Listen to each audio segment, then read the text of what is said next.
High everyone welcome to my channel. अनि यो तपाईँलाई मैले देखाउँदै गरेको बक्स चाहिँ मलाई अरुणाचलबाट गिफ्ट पठाइदिनु भएको।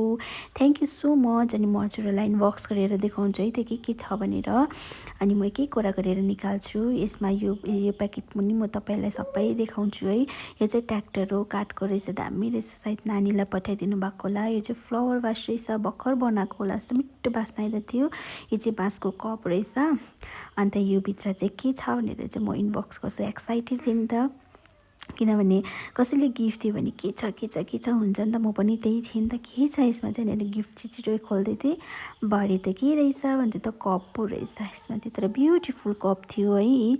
अनि सन अफ अरुणाचल लेखेको थियो, warrior of the north east लेखेको थियो, दामी थियो, I like it.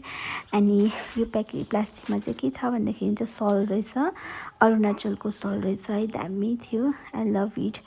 Black and हल्का उयो रहेछ, कस्तो मजाको थियो, मलाई मन पर्यो है। Thank you so much. अनि यो भित्र पनि सलै रहेछ। अन्त यो अघिको चाहिँ ब्ल्याक थियो, यो चाहिँ के भन्छ फुस्रो रहेछ, ब्ल्याक एन्ड वाइट रहेछ, दामी रहेछ। And thank you so much for everything.